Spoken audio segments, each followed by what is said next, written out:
رانو چڑیا ندی پر جا کر مٹکا پانی کا بھر رہی تھی اور اس کے پاس اڑتی اڑتی شیطان گوری کوی آتی ہے جو بہت چالاک تھی۔ ارے ارے چھوٹی چڑیا یہ مٹکے ہی تم بھرتی رہو پوری زندگی اور نہ ہی تمہیں بانجھ نہ ہی تمہیں اولاد ملنی ہے، تم نے پوری زندگی بانجھ ہی رہنا ہے۔ ایسے گوری کوی کہتی ہے۔ ارے چپ کر جا کالے منہ والی کوی، چل یہاں سے بھاگ، میں مٹکا بنوں یا جو کچھ دل بنوں تم میری مرضی۔ ہاں چڑیا چھوٹی تم یہی کہہ سکتی ہو صرف۔ ایسے ہی کچھ دنوں بعد ارے چڑیا دیکھو تمہاری بہو بانجھ ہے، تمہاری نہیں دل کرتا تمہارے بیٹے کی کوئی سنتان ہو، تمہیں دادی کہیں دادی۔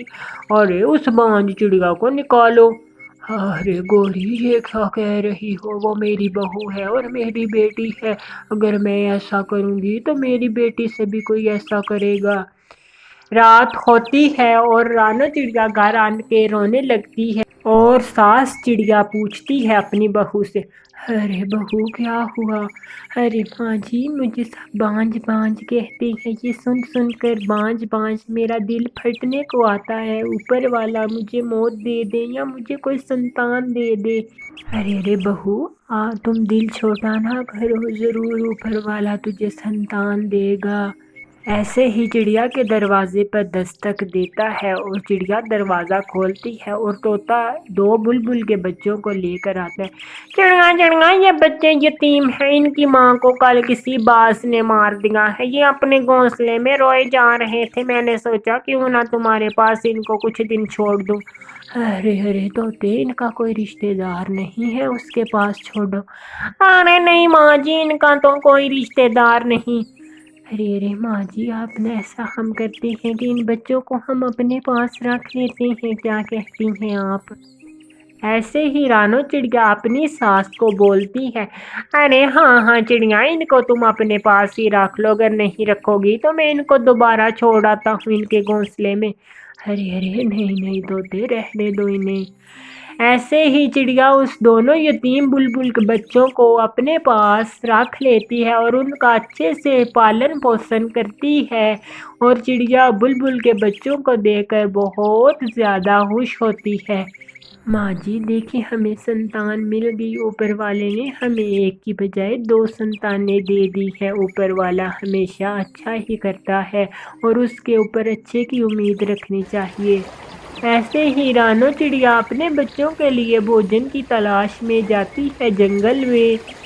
رانو چڑیا اڑ رہی تھی اور اس کو جھاڑیوں میں 2 چھوٹے کبوتر کے بچے ملتے ہیں جو بہت زیادہ گھائل اور ان جھاڑیوں میں پھنسے ہوئے تھے۔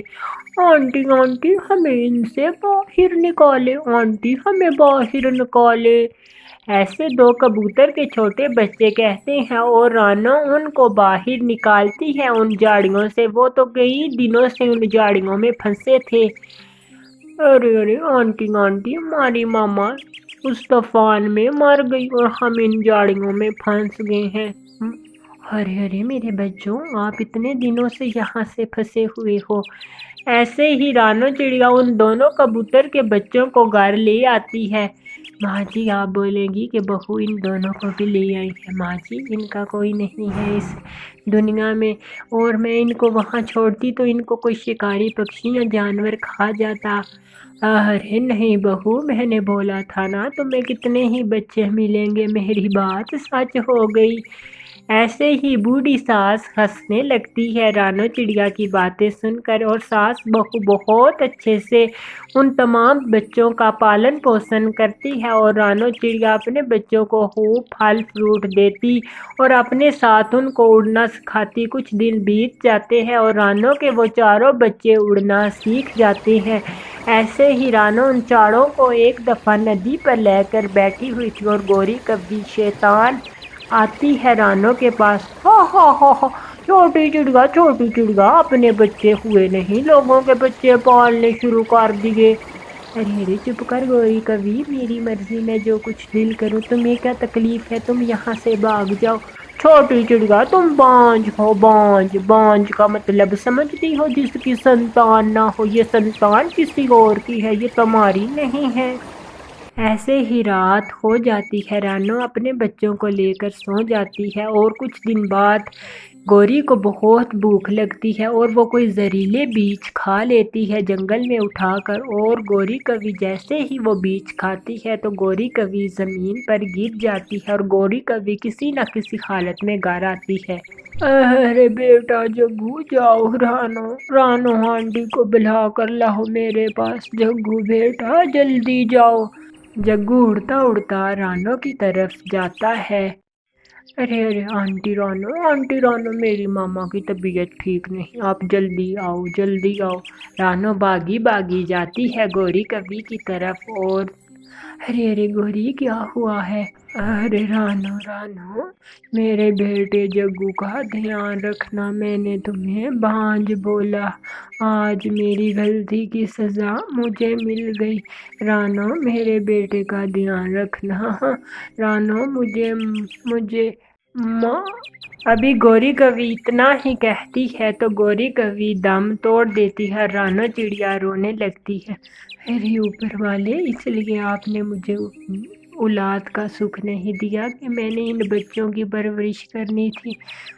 ارے جگو بیٹا چلو میرے ساتھ میرے گھر۔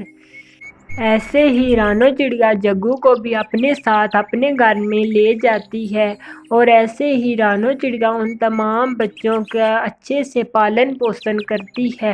پیارے دوستوں، اس کہانی سے ہمیں یہ سیکھ ملتی ہے کہ اوپر والا جس حال میں رکھے اس حال کا ہمیں صبر سے کام لینا چاہیے اور اوپر والا سب کچھ ہمارے لیے اچھا ہی کرتا ہے۔ اگر آپ کو ہماری آج کی یہ سٹوری پسند آئی ہو تو ہمارے چینل کو سبسکرائب اور لائک اور شیئر کرنا نہ بھولنا۔ Thank you for watching.